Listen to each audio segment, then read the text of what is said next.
വിദേശത്ത് ജോലി അന്വേഷിക്കുന്നവരാണോ നിങ്ങൾ? ഇന്ത്യൻ ഡ്രൈവിംഗ് ലൈസൻസ് ഉള്ളവരാണോ? എങ്കിൽ നിങ്ങൾക്കിതാ ഒരു അവസരം. ദുബായിലോ അബുദാബിയിലോ ഡെലിവറി ബോയ് ആവാം. മാസം 80,000 മുകളിൽ വരുമാനം നേടാം. നമസ്കാരം, STV ന്യൂസിലേക്ക് സ്വാഗതം. ആദ്യം പ്രധാന വാർത്തകൾ. പ്ലാസ്റ്റിക് മാലിന്യത്തെ തോൽപ്പിക്കുക, നമ്മളാണ് മാറ്റം. ലോക പരിസ്ഥിതി ദിന സന്ദേശത്തോടെ നാടെങ്ങും വിവിധ പരിപാടികൾ. ഷൊർണൂർ നഗരസഭയിൽ നടന്ന ദിനാചരണ പരിപാടികൾ നഗരസഭാ ചെയർമാൻ MK ജയപ്രകാശ് ഉദ്ഘാടനം ചെയ്തു. അകമല വനംവകുപ്പ് ഓഫീസ് അടച്ചുപൂട്ടി വർഷങ്ങൾ പിന്നിടുന്നു. താഴ്വീണ മൃഗാശുപത്രിയും കെട്ടിടങ്ങൾ സാമൂഹ്യ വിരുദ്ധരുടെയും ഇഴജന്തുക്കളുടെയും താവള കേന്ദ്രം. പിരായിരിയിൽ റോഡപകടത്തിൽ യുവാവിന് ദാരുണാന്ത്യം. മരിച്ചത് പാലക്കാട് കല്ലേപ്പള്ളി സ്വദേശി 18 വയസ്സുള്ള ശക്തിവേൽ. അപകടം ബുധനാഴ്ച വൈകിട്ട് 5 മണിയോടെ. ചെറുതുരുത്തി ഹയർ സെക്കൻഡറി സ്കൂളിലെ അധ്യാപിക ട്രെയിനിൽ നിന്നും പുഴയിലേക്ക് ചാടി മരിച്ചു.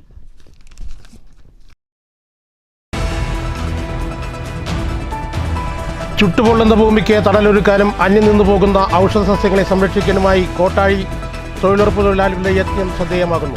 5000-ഓളം ഔഷധ ഫലവൃക്ഷ തൈകളാണ് സൗജന്യ വിതരണത്തിനാക്കി തയ്യാറാക്കിയത്. തൈ നടലല്ല കാര്യം, നട്ട തൈ സംരക്ഷിക്കലാണ് എന്ന ഓർമ്മപ്പെടുത്തൽ. വാർത്തകൾ വിശദമായി. പ്ലാസ്റ്റിക് മാലിന്യത്തെ തോൽപ്പിക്കുക, നമ്മളാണ് മാറ്റം. ലോക പരിസ്ഥിതി ദിന പരിപാടികളുടെ സന്ദേശം ഉൾക്കൊണ്ട് നാടെങ്ങും പരിസ്ഥിതി ദിനം ആഘോഷിക്കുന്നു. ഷൊർണൂർ നഗരസഭയിൽ നടന്ന പരിസ്ഥിതി ദിന പരിപാടികൾ നഗരസഭാ ചെയർമാൻ MK ജയപ്രകാശ് ഉദ്ഘാടനം ചെയ്തു. ലോകത്ത് വലിയ വന നശീകരണമാണ് പൊതുവിൽ ഉണ്ടായിക്കൊണ്ടിരിക്കുന്നത്. മരങ്ങളുടെ പ്രാധാന്യം തന്നെ തിരിച്ചറിയാത്ത വിധത്തിൽ നമ്മൾ മനുഷ്യർ തന്നെയാണ് പ്രകൃതിയെ അമിതമായി ചൂഷണം ചെയ്ത് അതിൻ്റെ ഭാഗമായി ഉണ്ടാകുന്ന പ്രത്യാഘാതമാണ് ഓക്സിജന്റെ ലഭ്യത കുറവ്. ലോകത്ത് പല നഗരങ്ങളും നേരിടുന്ന പ്രധാനപ്പെട്ട വെല്ലുവിളിയാണ്. അതിലൊരു പ്രധാനപ്പെട്ട കാരണം മരങ്ങൾ കാർബൺ ഡൈ ഓക്സൈഡ് വലിച്ചെടുക്കാൻ സാധിക്കാത്തൊരു അവസ്ഥയിൽ മരങ്ങളുടെ കുറവ് വരുന്നു. സ്വാഭാവികമായിട്ടും ഓക്സിജൻ സപ്ലൈ ചെയ്യാത്തൊരവസ്ഥ വരുന്നതോടുകൂടി നമുക്ക് വായു മലിനീകരണം ഏറ്റവും നന്നായി അനുഭവിക്കുന്ന ഒരു സ്ഥിതി വരികയാണ്. ഈ വർഷത്തെ ലോക പരിസ്ഥിതി ദിനത്തിന്റെ പ്രമേയം പ്ലാസ്റ്റിക് മലിനീകരണത്തെ തോൽപ്പിക്കുക എന്നതാണ്. പരിസ്ഥിതി ദിന പരിപാടിയുടെ സന്ദേശം നമ്മളാണ് മാറ്റം എന്നതാണ്. നഗരസഭാ ഡെപ്യൂട്ടി ചെയർപേഴ്സൺ P. സിന്ധു ചടങ്ങിൽ അധ്യക്ഷത വഹിച്ചു. നഗരസഭാ സെക്രട്ടറി PS. രാജേഷ് സ്വാഗതം പറഞ്ഞ ചടങ്ങിൽ സ്റ്റാൻഡിംഗ് കമ്മിറ്റി ചെയർമാൻമാരായ K. കൃഷ്ണകുമാർ, KM. ലക്ഷ്മണൻ എന്നിവർ സംസാരിച്ചു. നഗരസഭാ കൌൺസിലർമാർ, ആരോഗ്യ വിഭാഗം ജീവനക്കാർ, ഹരിതകർമ്മസേന അംഗങ്ങൾ, നഗരസഭാ പരിധിയിലെ വിദ്യാഭ്യാസ സ്ഥാപനങ്ങളിൽ നിന്നുള്ള വിദ്യാർത്ഥികൾ തുടങ്ങിയവർ പങ്കെടുത്തു. തുടർന്ന് പരിസ്ഥിതി ദിന സന്ദേശമുയർത്തുന്ന പ്രതിജ്ഞയുമുണ്ടായിരുന്നു.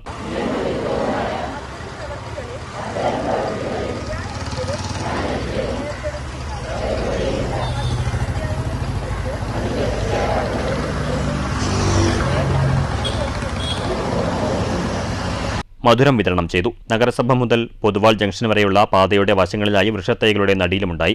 വൃക്ഷത്തൈകളുടെ നടീൽ നഗരസഭാ ചെയർമാൻ MK ജയപ്രകാശ് നിർവഹിച്ചു. News centre, Shoranur. ചുട്ടുപൊള്ളുന്ന ഭൂമിക്ക് തണലേകാനും അന്യം നിന്നു പോകുന്ന ഔഷധ സസ്യങ്ങളെ സംരക്ഷിക്കുന്നതിനും കോട്ടായി പഞ്ചായത്തിലെ തൊഴിലുറപ്പ് തൊഴിലാളികളുടെ യജ്ഞം ശ്രദ്ധേയമാകുന്നു. പലവിധ ഔഷധ ചെടികളും ഫലവൃക്ഷ തൈകളുമായി 5000-ഓളം ചെടികളാണ് സൗജന്യ വിതരണത്തിനാക്കി തയ്യാറാക്കിയത്. തൈ നടുന്നതിലല്ല കാര്യം, നട്ട തൈ സംരക്ഷിക്കുന്നതിലാണ് കാര്യമെന്ന ഓർമ്മപ്പെടുത്തലും നടക്കുന്നുണ്ട്. 3 മാസം മുമ്പാണ് ഇവർ തൈ മുളപ്പിക്കുന്ന പ്രവൃത്തി ആരംഭിച്ചത്. സൗജന്യമായി തൈ വിതരണം ചെയ്യുമ്പോൾ ഒറ്റ കാര്യം മാത്രം ഓർമ്മിപ്പിച്ചു. തൈ നടുന്നതിലല്ല കാര്യം, നട്ട തൈകൾ പരിപാലിച്ച് സംരക്ഷിക്കുന്നതാണ്. പരിസ്ഥിതി ദിനമാണ്. അതുമായി ബന്ധപ്പെട്ട ക്ലാസ് ഉണ്ടായിരുന്നു. കുട്ടികൾക്ക് നല്ല പ്രസംഗം നടത്തിയിട്ടുണ്ടായിരുന്നു. അയ്യച്ചാടി കുട്ടികളുടെ പരിപാടി ഉണ്ടായിരുന്നു. ഇപ്പോൾ കുട്ടികൾക്ക് മൃഗാശുപത്രിയുടെ വകയായിട്ട് കുട്ടികൾക്ക് തെയ്യുണ്ട്. അത് വിതരണം ചെയ്യാൻ വേണ്ടി ഒന്നാണ്. എല്ലാവർക്കും ഈ ലോക പരിസ്ഥിതി ദിന ആശംസകൾ. മൃഗാശുപത്രി വളപ്പിൽ 5000-ഓളം പലവിധ ഔഷധച്ചെടികളും വൃക്ഷത്തൈകളും മുളപ്പിച്ച് സ്കൂൾ വിദ്യാർത്ഥികൾക്കും നാട്ടുകാർക്കും സൗജന്യമായാണ് വിതരണം ചെയ്തത്. News bureau, Kottayi. KSSPU Ongallur യൂണിറ്റിന്റെ നേതൃത്വത്തിൽ സായംപ്രഭ ഹോമിന്റെ പരിസരവും പഞ്ചായത്ത് ഗ്രൗണ്ട് കവാടത്തിന്റെ പരിസരവും ശുചീകരിച്ചു. KSSPU ജില്ലാ കമ്മിറ്റി അംഗം M. രാമചന്ദ്രൻ ഉദ്ഘാടനം ചെയ്തു. സംരക്ഷിക്കുക എന്നുള്ളത് ഇതിന് ആഘാതം വരുന്നത് മനസ്സിലാക്കിയിട്ടാണ് 1972 UNO അങ്ങനെ ഒരു തീരുമാനം എടുത്തിട്ടുള്ളത്. തുടർന്ന് ഓരോ കൊല്ലവും ഓരോ മുദ്രാവാക്യങ്ങൾ ഉന്നയിച്ചുകൊണ്ട് ഇതിൻ്റെ പ്രചരണവും ഇതിലെ പങ്കാളിത്തവും രാജ്യങ്ങളുടെ പങ്കാളിത്തവും വർദ്ധിപ്പിക്കുന്നതിനാവശ്യമായ നടപടികൾ സ്വീകരിച്ചു വരുന്നതിൻ്റെ ഭാഗമായി പൂർണ്ണമായ തോതിലല്ലെങ്കിൽ പോലും ഒരു ബോധവൽക്കരണവും ചെറുതായ രീതിയിലുള്ള നമ്മുടെ പരിസ്ഥിതി സംരക്ഷണത്തിൻ്റെ പ്രവർത്തനങ്ങളും നടന്നുകൊണ്ടിരിക്കുന്നത് നമുക്ക് മനസ്സിലാക്കാൻ കഴിയും. യൂണിറ്റ് പ്രസിഡന്റ് KV ഹരിദാസ് അധ്യക്ഷത വഹിച്ചു. സെക്രട്ടറി KM ഗംഗാധരൻ സ്വാഗതം പറഞ്ഞു. Grama panchayat member Divya Divakaran, PM Narayanan Namboothiri, unit ഭാരവാഹികളായ Kamalam, CP Unnikrishnan, Nandakumaran, PV Sankaranarayanan, Velayudhan, Latha teacher, Rajitha Kumari, Neelakantan Namboothiri, Ajayan master തുടങ്ങിയവർ നേതൃത്വം നൽകി. അന്തേവാസികളും ശുചീകരണ പ്രവർത്തനങ്ങളിൽ പങ്കാളികളായി. News bureau, Pattambi. വനം കാത്തുസൂക്ഷിക്കേണ്ട വനംവകുപ്പിന്റെ അകമല ഓഫീസ് അടച്ചുപൂട്ടി വർഷങ്ങൾ പിന്നിട്ടു. സമീപത്തെ വെറ്ററിനറി ക്ലിനിക്കും താഴെ വീണു. കെട്ടിടങ്ങൾ ഇപ്പോൾ സാമൂഹ്യവിരുദ്ധരുടെയും ഇഴജന്തുക്കളുടെയും താവളമായി മാറിയിരിക്കുകയാണ്. ലോക പരിസ്ഥിതി ദിനം വരുമ്പോൾ വനം കാത്തു സംരക്ഷിക്കേണ്ട വനംവകുപ്പിന്റെ ഓഫീസും വെറ്ററിനറി ക്ലിനിക്കും അടച്ചുപൂട്ടി വർഷങ്ങൾ കഴിഞ്ഞു. സാമൂഹ്യവിരുദ്ധരുടെയും ഇഴജന്തുക്കളുടെയും താവളമായി മാറിയിരിക്കുകയാണ് ഇവിടം. അധികൃതർ ഇപ്പോഴും മൗനത്തിലാണ്. മുള്ളൂർക്കര ഗ്രാമപഞ്ചായത്തിലുള്ള കേരള വനം വന്യജീവി വകുപ്പ് Thrissur division Machad range Akamala forest സ്റ്റേഷനാണ് അവഗണനയിൽ. വർഷങ്ങൾക്ക് മുമ്പ് അകമല ഫോറസ്റ്റ് സ്റ്റേഷൻ ഓഫീസ് അടച്ചുപൂട്ടി. അതിനുശേഷമാണ് വെറ്ററിനറി ക്ലിനിക്ക് അടച്ചുപൂട്ടിയത്. ഇപ്പോൾ വാഴാനി റേഞ്ചിന്റെ കീഴിലാണ്. തെക്കുംകര, മുള്ളൂർക്കര, പാഞ്ഞാൾ എന്നീ 3 പഞ്ചായത്തും വടക്കാഞ്ചേരി നഗരസഭയും ഇതിന്റെ കീഴിലാണ് പ്രവർത്തിക്കുന്നത്. ഈ സ്ഥലങ്ങളിൽ വന്യമൃഗങ്ങൾക്ക് അപകടങ്ങൾ പറ്റുകയോ മൃഗങ്ങൾ ജനങ്ങളെ ആക്രമിക്കുകയോ ചെയ്താൽ കിലോമീറ്ററുകൾ താണ്ടി വേണം ഉദ്യോഗസ്ഥർ ഇവിടെ എത്താൻ. ഇതുകൂടാതെ അകമല സ്റ്റേഷനിൽ നിരവധി അപൂർവ തേക്ക് മരങ്ങളും മറ്റും ഉണ്ട്. ഈ സ്റ്റേഷൻ ഇവിടെ നിന്ന് മാറ്റിയതോടെ തേക്കുമരം മോഷണം വ്യാപകമാണ്. മോഷ്ടാക്കളെ പിടിച്ച് നിയമത്തിന്റെ മുന്നിൽ എത്തിക്കുന്നുണ്ടെങ്കിലും നിർബന്ധമായും ഒരു സ്റ്റേഷൻ ഇവിടെ വേണമെന്നാണ് ജനങ്ങളും പരിസ്ഥിതി പ്രവർത്തകരും പറയുന്നത്. നിരവധി തവണ നിവേദനം കൊടുത്തിട്ടും വനംവകുപ്പ് മൗനത്തിൽ തന്നെയാണ്. സമാന രീതിയിൽ തന്നെയാണ് അകമല വെറ്ററിനറി ക്ലിനിക്ക് അടച്ചുപൂട്ടിയിട്ട് 1 വർഷമാകുന്നു. 2024 ജൂൺ 12 അകമല വനം ക്ലിനിക്കിലേക്ക് wildlife principal chief forest കൺസർവേറ്ററുടെ കത്ത് പ്രകാരം സർക്കാർ മൃഗസംരക്ഷണ വകുപ്പിൽ നിന്ന് വെറ്ററിനറി സർജനെ നിയമിച്ചിരുന്നു. അകമല ക്ലിനിക്കിൽ സഹായികളും സൗകര്യവും വാഹനവും ഇല്ലെന്ന കാരണത്താൽ തൃശൂരിലെ ഓഫീസിലാണ് ഈ വനം അസിസ്റ്റന്റ് വെറ്ററിനറി ഓഫീസറുടെ സേവനം. തൃശൂർ, പാലക്കാട് ജില്ലകളിൽ നാട്ടിലിറങ്ങി പിടിയിലാകുന്ന വന്യജീവികൾക്ക് ആവശ്യമായ ചികിത്സ അകമലയിലെ വനം വെറ്ററിനറി ക്ലിനിക്കിൽ നൽകിയിരുന്ന കാലമുണ്ടായിരുന്നു. 1 വർഷത്തോളമായി വെറ്ററിനറി ക്ലിനിക്കിന്റെ പ്രവർത്തനം നിലച്ചിരിക്കുകയാണ്. ഒരു വെറ്ററിനറി ഓഫീസറും വന്യജീവി പരിചരണത്തിൽ പരിചയസമ്പന്നരായ 2 സഹായികളും ഇവിടെയുണ്ടായിരുന്നു. അവരെയെല്ലാം പിന്നീട് പിരിച്ചുവിട്ടു.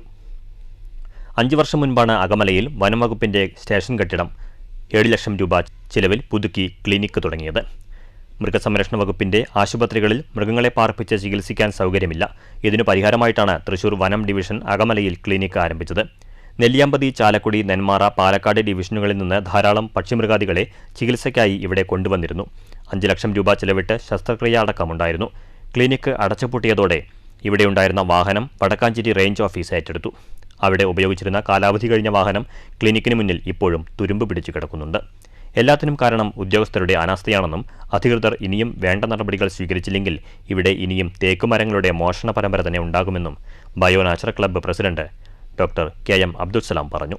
ുള്ള വികസനമാണോ സർക്കാർ ഉദ്ദേശിക്കുന്നത് എന്നാണ് എനിക്ക് മനസ്സിലാവാത്തത്. കാരണം സർക്കാരിൻ്റെ കോടികൾ മുടക്കി വെറ്റിനറി ക്ലിനിക്കും അതുപോലെ തന്നെ അകമല ഫോറസ്റ്റ് സ്റ്റേഷനും ഈ ഒരു പ്രദേശത്ത് ഇപ്പോൾ നിർത്തലാക്കിയിട്ട് 3-4 വർഷം കഴിഞ്ഞു.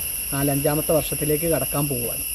അപ്പോൾ നമ്മുടെ വനം പരിസ്ഥിതി സംരക്ഷണത്തിൻ്റെ പ്രാധാന്യം നാം ഈ ഒരു ദിനാചരണങ്ങളിൽ ഒതുക്കിക്കൊണ്ട് സംസ്ഥാന സർക്കാരിൻ്റെ ആശയങ്ങൾ അത് ഒരുപക്ഷെ ഹ്യൂമൻ ആനിമൽ കോൺഫ്ലിക്റ്റ് കൂടുതലായിട്ടുണ്ടാവുന്നത് കൊണ്ടായിരിക്കാം എന്ന് ഞാൻ മനസ്സിലാക്കുന്നു. പക്ഷേ പരിസ്ഥിതിയുടെ പ്രാധാന്യം എന്താണ് എന്നുള്ളത് ജനങ്ങളിലേക്ക് എത്തിക്കാനും അതിനെ സംരക്ഷിക്കുന്നതിന് വേണ്ട നടപടികൾ വനം വകുപ്പ് എടുക്കണം. ഈ വൈകിയ വേളയിലെങ്കിലും വനം വകുപ്പ് കൃത്യമായി വനം പരിസ്ഥിതി സംരക്ഷണ മേഖലയിൽ ഇടപെട്ടില്ലെങ്കിൽ നമുക്ക് നിലവിലുള്ള വനം അല്ലെങ്കിൽ നിലവിലുള്ള എൻവയോൺമെൻറ്റ് പോലും നഷ്ടപ്പെടുന്ന ഒരു സാഹചര്യത്തിലൂടെയാണ് നമ്മളെല്ലാവരും കടന്നു പോകുന്നത്. News bureau, Cheruthuruthy. പിരായിരി മേപ്പറമ്പിൽ റോഡിൽ തെന്നി വീണ ബൈക്ക് യാത്രികനായിരുന്ന യുവാവിൻ്റെ തലയിലൂടെ ലോറി കയറി യുവാവ് മരിച്ചു. പാലക്കാട് കല്ലേപ്പള്ളി തെക്കുമുറി മുനുസ്വാമി ദേവി ദമ്പതികളുടെ മകൻ 18 വയസ്സുള്ള ശക്തിവേലാണ് മരിച്ചത്. ബുധനാഴ്ച വൈകിട്ട് 5 മണിയോടെയായിരുന്നു അപകടം നടന്നത്. പിരായിരി മേപ്പറമ്പ് 2ാം മൈലിൽ ബ്ലോക്ക് പഞ്ചായത്ത് ഓഫീസിന് സമീപമാണ് അപകടം നടന്നത്. റോഡിൽ തെന്നിമറിഞ്ഞ ബൈക്കിൽ നിന്ന് യുവാവ് തെറിച്ചു വീഴുകയായിരുന്നു. പാലക്കാട് കല്ലേപ്പള്ളി തെക്കുമുറി മുനുസ്വാമി ദേവി ദമ്പതികളുടെ മകൻ 18-കാരൻ ശക്തിവേലാണ് മരിച്ചത്. ബുധനാഴ്ച വൈകിട്ട് 5ഓടെയായിരുന്നു അപകടം. ബേക്കറിയിൽ സെയിൽസ്മാനായ ശക്തിവേൽ ബേക്കറിയിലേക്ക് പോകുന്ന വഴിയാണ് അപകടം നടന്നത്. നാട്ടുകാർ ഉടൻ ജില്ലാ ആശുപത്രിയിൽ എത്തിച്ചെങ്കിലും ജീവൻ രക്ഷിക്കാനായില്ല. പോസ്റ്റ്മോർട്ടം നടപടികൾക്ക് ശേഷം മൃതദേഹം ബന്ധുക്കൾക്ക് വിട്ടുകൊടുത്തു. News bureau, Kottayi. Cheruthuruthy higher secondary സ്കൂളിലെ അധ്യാപിക ട്രെയിനിൽ നിന്ന് പുഴയിലേക്ക് ചാടി മരിച്ചു. ചാലക്കുടി തിരുത്തിപ്പറമ്പ് സ്വദേശിനിയായ 43 വയസ്സുള്ള സിന്തോൾ ആണ് മരിച്ചത്. ബുധനാഴ്ച വൈകിട്ട് നിലമ്പൂർ കോട്ടയം പാസഞ്ചറിൽ നിന്ന് ചാലക്കുടി പുഴയിലേക്ക് ചാടുകയായിരുന്നു. ഫയർഫോഴ്സിന്റെയും പോലീസിന്റെയും നേതൃത്വത്തിൽ തിരച്ചിൽ നടത്തി മൃതദേഹം കണ്ണമ്പുഴ ക്ഷേത്രത്തിന് സമീപത്തു നിന്നും കണ്ടെടുത്തു. പന്തളം സ്വദേശി ജയപ്രകാശിന്റെ ഭാര്യയാണ്. സിന്തോൾ ചാലക്കുടി തിരുത്തിപ്പറമ്പിലാണ് താമസം. ചാലക്കുടിയിലേക്ക് ടിക്കറ്റ് എടുത്ത ഇവർ അവിടെ ഇറങ്ങിയില്ല. ചാലക്കുടി പുഴപ്പാലത്തിലെത്തിയപ്പോൾ ചാടുകയായിരുന്നു. 2-ാം തീയതിയാണ് ചെറുതുരുത്തി ഹയർ സെക്കൻഡറി സ്കൂളിൽ ജോലിക്കായി സിന്തോൾ എത്തിയത്. News bureau, Cheruthuruthy. ഒറ്റപ്പാലം ജുമാ മസ്ജിദിലെ കവർച്ച. പ്രതിയുമായി ഒറ്റപ്പാലം പോലീസ് തെളിവെടുപ്പ് നടത്തി. കേസിൽ റിമാൻഡിലായ ഈസ്റ്റ് ഒറ്റപ്പാലം കാളംതൊടിയിൽ 28-കാരൻ അബൂബക്കറിനെ 3 ദിവസത്തെ കസ്റ്റഡിയിൽ വാങ്ങിയാണ് പള്ളിയിലും മോഷ്ടിച്ച പണം കൊണ്ട് കാർ വാങ്ങിയ കല്ലേക്കാട് ഷോറൂമിലും എത്തിച്ച് തെളിവെടുത്തത്. മതിൽ ചാടി പള്ളിയുടെ കോമ്പൗണ്ടിൽ പ്രവേശിച്ചെന്നും ഓഫീസിലെ CCTV ക്യാമറയുടെ കണക്ഷൻ കേബിൾ വലിച്ചു പൊട്ടിച്ച ശേഷം വാതിലിന്റെ പൂട്ട് തകർത്താണ് ഓഫീസിനുള്ളിൽ പ്രവേശിച്ചതെന്നും പണം മോഷ്ടിച്ചതെന്നും പ്രതി പോലീസിനോട് വിവരിച്ചു. കഴിഞ്ഞ ഞായറാഴ്ച പുലർച്ചെയാണ് മോഷണം നടന്നത്. തനിക്ക് വിവാഹം രജിസ്റ്റർ ചെയ്യണമെന്ന ആവശ്യവുമായി പ്രതി മോഷണം നടന്നതിന് തൊട്ടുമുമ്പുള്ള ദിവസങ്ങളിൽ പള്ളിയിലെത്തിയിരുന്നു. ഈ ഘട്ടത്തിലാണ് ഓഫീസിനുള്ളിൽ പണം സൂക്ഷിച്ച കാര്യം ശ്രദ്ധയിൽപ്പെട്ടത്. പിന്നീട് മോഷണത്തിനു വേണ്ടി ഈസ്റ്റ് ഒറ്റപ്പാലത്ത് എത്തുകയും മണിക്കൂറുകളോളം സമീപത്തെ മറ്റ് ബിൽഡിംഗുകളിൽ ഉൾപ്പെടെ ഒളിഞ്ഞു നിൽക്കുകയും പള്ളിയിലെ സാഹചര്യങ്ങൾ നിരീക്ഷിക്കുകയും ചെയ്തു. ആളൊഴിഞ്ഞ തക്കം നോക്കിയാണ് പള്ളിയുടെ മതിൽ ചാടി മോഷണം നടത്തിയതെന്ന് പ്രതി പോലീസിനോട് വിവരിച്ചു. മോഷണശേഷം കല്ലേക്കാട് നിന്നും സെക്കൻഡ് ഹാൻഡ് കാർ വാങ്ങുകയും കാറിൽ രക്ഷപ്പെടാൻ മണ്ണാർക്കാട് നിന്നും അട്ടപ്പാടിയിലേക്ക് പോകുന്നതിനിടെയാണ് പോലീസിന്റെ പിടിയിലായത്. SIമാരായ M. സുനിൽ, K. ഹരിദേവ് എന്നിവരുടെ നേതൃത്വത്തിലാണ് തെളിവെടുപ്പ് നടത്തിയത്. മോഷ്ടിച്ച പണം ഉപയോഗിച്ച് വാങ്ങിയ കാർ തിരിച്ചുകൊടുത്ത് ഷോറൂമിൽ നിന്നും പണം തിരികെ കൈപ്പറ്റിയതായി പോലീസ് അറിയിച്ചു. ബാക്കി പണം പ്രതിയുടെ കയ്യിൽ നിന്നും പോലീസിന് ലഭിച്ചിട്ടുണ്ട്. News bureau, Ottapalam. പാലക്കാട് നഗരസഭയ്ക്ക് കീഴിലുള്ള പൊതുശ്മശാനത്തിലെ ജാതി മതിൽ പൊളിച്ചു മാറ്റണമെന്നാവശ്യപ്പെട്ട് കേരള യുക്തിവാദി സംഘം നഗരസഭയ്ക്ക് മുന്നിൽ പ്രതിഷേധം സംഘടിപ്പിച്ചു. ഗ്രന്ഥശാല സംഘം സംസ്ഥാന കൗൺസിലർ VK ജയപ്രകാശ് ഉദ്ഘാടനം ചെയ്തു. 21-ാം നൂറ്റാണ്ടിലും ജാതിമത വെറിയുമായി നടക്കുന്ന ഭരണ സംവിധാനങ്ങൾ സമൂഹത്തിന് നൽകുന്ന സന്ദേശം അപകടകരമാണ്. പൗര സാമൂഹിക സ്വാതന്ത്ര്യത്തിനുമേൽ നടത്തിയ സുപ്രീം കോടതി നിരീക്ഷണങ്ങൾക്ക് വിരുദ്ധമായ തീരുമാനമാണ് നഗരസഭയുടേത്. അജണ്ടകൾ ചർച്ച ചെയ്യാതെ ബഹളമുണ്ടാക്കി കാര്യം നേടുന്ന സ്ഥിതി അപകടകരമാണ്.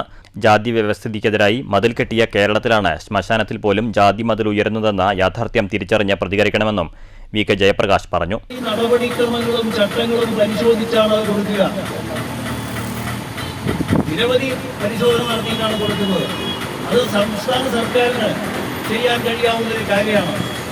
ഇവിടെ നഗരസഭ തീരുമാനമെടുത്ത് അത് 7/2/24 ആ തീരുമാനമനുസരിച്ച് 20 സെന്റ് സ്ഥലം അളന്ന് തിട്ടപ്പെടുത്തി തിരിച്ചു കൊടുത്തിരിക്കുന്നു എന്നാണ് കടലാസിൽ കാണുന്നത്.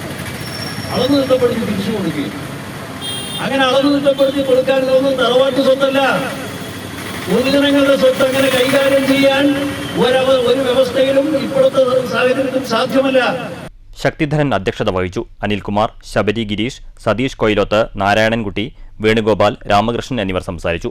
News bureau, Palakkad. പ്ലാസ്റ്റിക്കിനെ നഗരത്തിൽ നിന്നും തൂത്തെറിഞ്ഞ് പകരം പരിസ്ഥിതിക്ക് ഇണങ്ങുന്ന രീതിയിൽ മാലിന്യ സംസ്കരണം ഒരുക്കിയ ഒരു നഗരസഭയാണ് ഷൊർണൂർ നഗരസഭ. പ്ലാസ്റ്റിക് നിറഞ്ഞ വഴിയോരങ്ങളിൽ മനോഹരമായ പൂച്ചെടികളും റോഡരികിലും വീടുകളിലും വലിച്ചെറിയുന്ന ഭക്ഷണ പദാർത്ഥങ്ങളും നല്ല ജൈവവളമാക്കിയും നഗരത്തിലെ പൊളിച്ചു മാറ്റിയ കെട്ടിടങ്ങളിൽ പൂന്തോട്ടമൊരുക്കിയും മാതൃകയാണ് ഷൊർണൂർ നഗരസഭ. പ്ലാസ്റ്റിക്കിനെ തുടച്ചു നീക്കാൻ ലക്ഷ്യമിട്ട് തുടങ്ങിയ പ്രവർത്തനങ്ങളുടെ വിജയശില്പികൾ ഹരിതകർമ്മസേനയും നഗരസഭയുമാണ്. നഗരത്തിലെ വലിച്ചെറിയുന്നതും വീടുകളിൽ നിന്ന് ശേഖരിക്കുന്നതുമായ പ്ലാസ്റ്റിക് മാലിന്യങ്ങൾ ഹരിതകർമ്മസേന ഖരമാലിന്യ ശേഖരണ കേന്ദ്രത്തിൽ എത്തിച്ചു കഴിഞ്ഞാലും ജോലികൾ തീരുന്നില്ല. പ്ലാസ്റ്റിക്കുകൾ തരംതിരിക്കുന്നതിന് പ്രത്യേക സംവിധാനമുണ്ട്. അത് കഴിഞ്ഞ പ്ലാസ്റ്റിക് പൊടിച്ചു തുടങ്ങും. ഷൊർണൂർ നഗരസഭയിൽ നിന്ന് ഞങ്ങൾ ഹരിതകർമ്മസേനകൾ 63 പേരുണ്ട് ഇപ്പോൾ നിലവിൽ. അവർ 33 വാർഡുകളിൽ നിന്നായിട്ട് 25 ടണ്ണോളം മാലിന്യങ്ങൾ ഇവിടെ കൊണ്ടുവരുന്നുണ്ട്. ആ കൊണ്ടുവരുന്ന മാലിന്യങ്ങൾ നമ്മൾ HM, PP, LD അങ്ങനെ ഓരോന്നും വേർതിരിച്ച് ബൈൽ ചെയ്ത് ഞങ്ങളുടെ സാധനങ്ങളെല്ലാം കൊടുക്കുന്നത് ഒരു കമ്പനിക്കാണ്, പ്രൈവറ്റ് കമ്പനിക്കാണ് കൊടുക്കുന്നത്. ആ കമ്പനി കൃത്യമായ ഇടവേളകളിൽ അത് ഇവിടെ നിന്ന് എടുത്ത് ഒഴിവാക്കുന്നുണ്ട്. പിന്നെ ചെരുപ്പ്, ലെതർ അത്തരം സാധനങ്ങൾ റിജക്റ്റ് എന്ന രീതിയിൽ പുറത്തേക്ക് പോകുന്നുണ്ട്. അത് സിമെൻറ്റ് കമ്പനിക്കാണ് ഇതേ കമ്പനി തന്നെ കൊണ്ടുപോകുന്നത്. പിന്നെ കുറച്ച് MLP രീതിയിലുള്ള കവറുകളെല്ലാം നമ്മളിവിടെ പൊടിച്ച് റോഡ് ടാറിങ്ങിന് വേണ്ടിയിട്ടും കൊടുക്കുന്നുണ്ട്. ശേഖരിക്കുന്നവയിൽ 75% പ്ലാസ്റ്റിക് മാലിന്യങ്ങളാണെന്നാണ് ഹരിതകർമ്മസേന പറയുന്നത്. പ്രതിദിനം 1.5 ടൺ ഖരമാലിന്യങ്ങൾ ഷൊർണൂർ ഖരമാലിന്യ കേന്ദ്രത്തിൽ നിന്നും കയറ്റി അയക്കുന്നുണ്ട്. സിമന്റ് കമ്പനിക്കും ടാറിങ്ങിനുമാണ് ഇവിടെ നിന്ന് പ്ലാസ്റ്റിക് മാലിന്യങ്ങൾ പോകുന്നത്. പ്ലാസ്റ്റിക് നിറഞ്ഞുകിടന്ന ഭാഗങ്ങളിലെല്ലാം അവയെല്ലാം നീക്കം ചെയ്ത് നല്ല മനോഹരമായ പൂന്തോട്ടങ്ങൾ നഗരസഭ ഒരുക്കിയിട്ടുണ്ട്. ഷൊർണൂർ നഗരസഭയാണ് കേരളത്തിലെ മാലിന്യമുക്ത ആദ്യ നഗരസഭയായി അംഗീകരിക്കപ്പെട്ടത്. കാരണം ഇവിടെ വളരെ നല്ല പ്രവർത്തനങ്ങളാണ് നമ്മൾ കാഴ്ചവെക്കുന്നത്. ജൈവവള സംസ്കരണവുമായി ബന്ധപ്പെട്ടുകൊണ്ട് തുമ്പൂർ മൊഴി മാതൃക വളരെ നല്ല വിധത്തിൽ പ്രവർത്തിച്ചു വരുന്നുണ്ട്. തുമ്പൂർ മൊഴി ചെയ്യുന്നതിന് അടിസ്ഥാനം ജൈവവളങ്ങൾ അടിയിൽ ഫുഡ് വേസ്റ്റും അങ്ങനെയുള്ള മാലിന്യങ്ങൾ അടിയിൽ നിരത്തിക്കൊണ്ട് അതിൻ്റെ മേലെ ചകിരിച്ചോറ് ഇട്ടുകൊണ്ട് വീണ്ടും ലെയറായി വീണ്ടും ചകിരിച്ചോറ് പുറമെ മാലിന്യങ്ങൾ ഇങ്ങനെ നിരത്തിക്കൊണ്ട് നല്ല ജൈവമാലിന്യം ഉണ്ടാക്കി നമുക്ക് പുറത്തേക്ക് സപ്ലൈ ചെയ്യാനും അതുപോലെ തന്നെ നമ്മളെ ഇവിടെ ഉള്ള പ്ലാന്റ് ചെടികൾക്കെല്ലാം നമുക്ക് ഇട്ടുകൊടുത്ത് നല്ല കൃഷിയായിട്ട് ചെയ്യാൻ നമുക്ക്. വീടുകളിൽ നിന്നും ശേഖരിക്കുന്ന ഭക്ഷണ പദാർത്ഥങ്ങൾ പ്രത്യേകം തയ്യാറാക്കിയ സ്ഥലത്ത് നിക്ഷേപിച്ച് അതിനെ കൃഷിക്ക് ആവശ്യമായ നല്ല ജൈവവളമാക്കി മാറ്റും. നഗരസഭാ പരിധിയിൽ വളർത്തുമൃഗങ്ങൾ ചത്താലും അതിനെ ദുർഗന്ധം വമിക്കാത്ത തുമ്പൂർമൊഴി രീതിയിൽ ജീർണിപ്പിച്ച് വളമാക്കി മാറ്റും.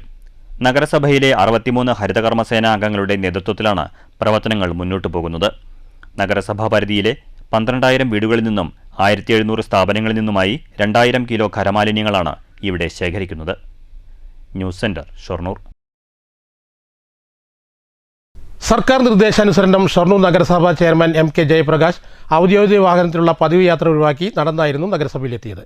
നിരത്തുകളിൽ ഒരു പരിധിവരെ ഇന്ധനങ്ങൾ നിറച്ചുള്ള വാഹനങ്ങളുടെ ഉപയോഗം കുറയ്ക്കണമെന്നും ജയപ്രകാശ് പറഞ്ഞു.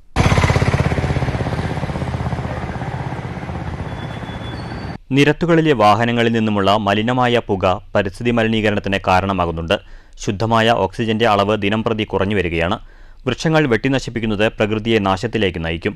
പരിസ്ഥിതി ദിനത്തിൽ മാത്രം ഒതുങ്ങി നിൽക്കേണ്ട ഒന്നല്ല മരങ്ങളുടെ സംരക്ഷണവും വൃക്ഷത്തൈ നടീലുമെന്നും പ്രകൃതിയെ സംരക്ഷിക്കേണ്ടത് നമ്മുടെ ഓരോരുത്തരുടെയും ഉത്തരവാദിത്തമാണെന്നും ചെയർമാൻ പറഞ്ഞു.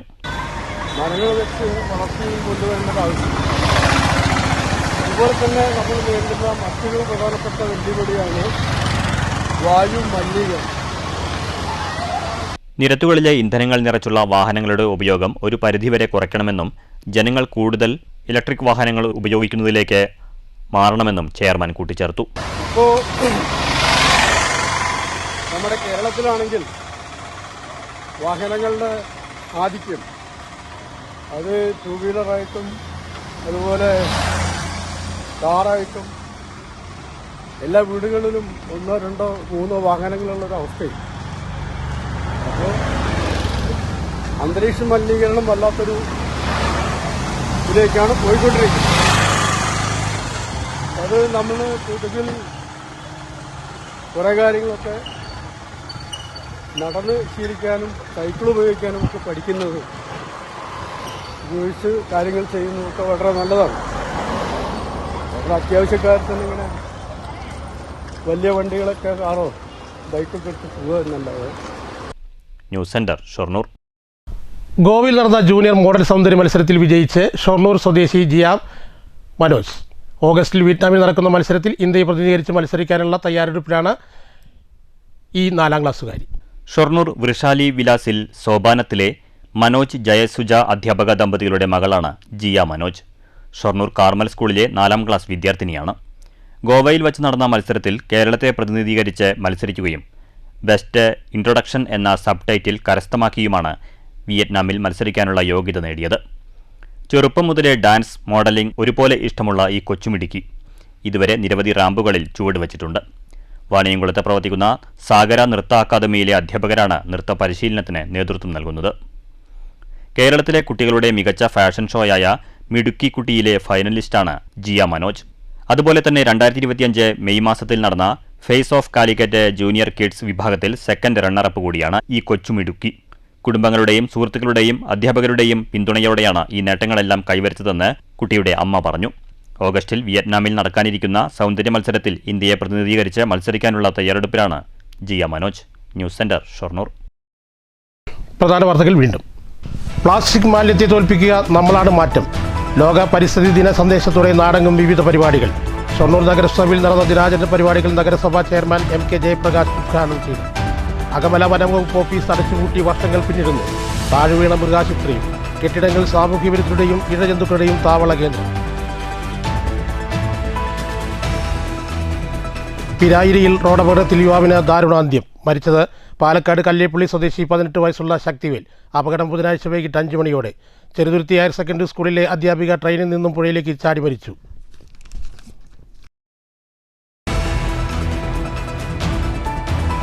ചുട്ടുപൊള്ളുന്ന ഭൂമിക്ക് തണലൊരുക്കാനും അന്യം നിന്നു പോകുന്ന ഔഷധ സസ്യങ്ങളെ സംരക്ഷിക്കാനുമായി കോട്ടാഴി തൊഴിലുറപ്പ് തൊഴിലാളികളുടെ യജ്ഞം ശ്രദ്ധേയമാകുന്നു.